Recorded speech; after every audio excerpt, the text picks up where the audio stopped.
what was the first gig, and was it smooth? That transition. Yeah, it was the very first gig was an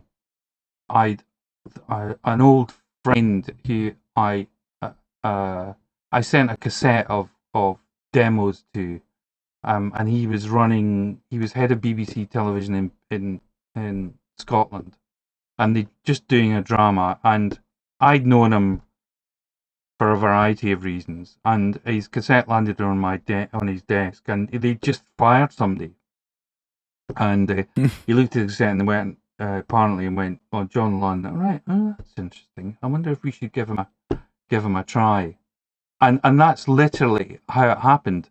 But I'd worked a lot in studios by this stage. You know, I'd worked in recording studios in London for about 10 years up until this point.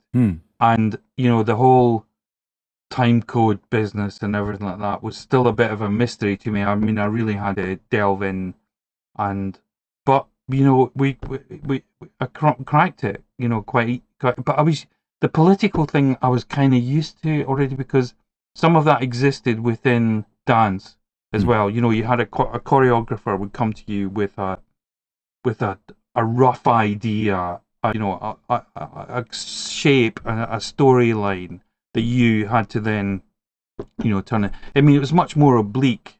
It's much more. It was never as fully formed as, say, a script for a TV or a film would be, but it was enough to give you that. And of course, he would say, "No, I don't like that," you know, or how about this? Yeah, that's nearly good, you know. But what if you did this? So I kind of got used to, you know, that. I'd get, you know, I'd beginning to lose. Oh, and the other thing was that while I was also trying to make some money, I was in a lot of workshops with children, and I was helping them to sort of demystify the art of composition and going into schools and you know, helping them to write their own musical as well. So, you know, I was kind of semi-writing it, and then they were kind of, you know, imposing their ideas, and we kind of grew to it. So I'd long shed this concept of the composer as being this, you know, this total genius that nobody must, you know, interfere with, you know. That had long gone by the time I got into film, and it's really completely gone now. Well, that's the rock star point of view. That's the You remind me that in my travels, occasionally I'd be working on a film, and the director would say that he had a friend who was a major rock star who agreed to score the film.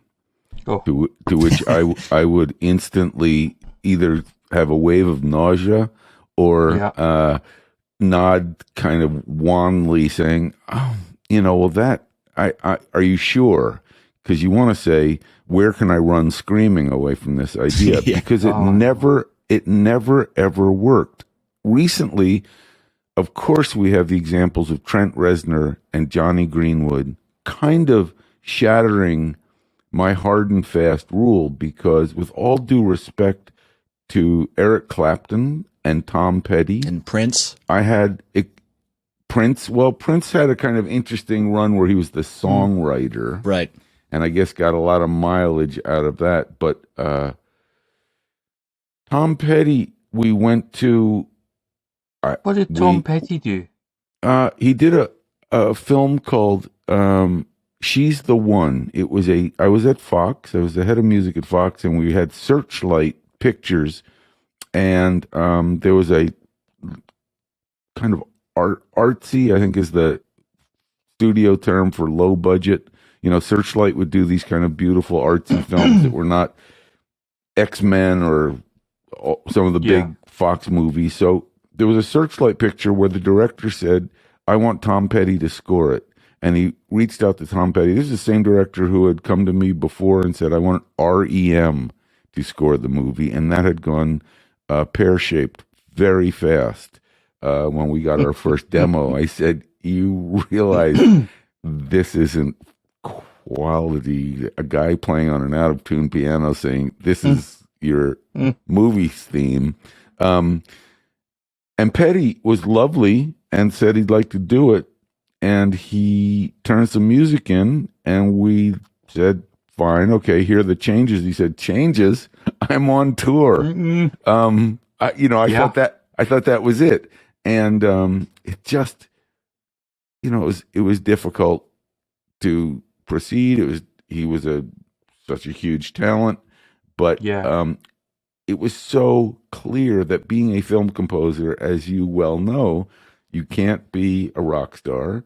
You have to do all the things that you just said, which is not be precious and play nice. It's just great that you, play nice is right. Play nice with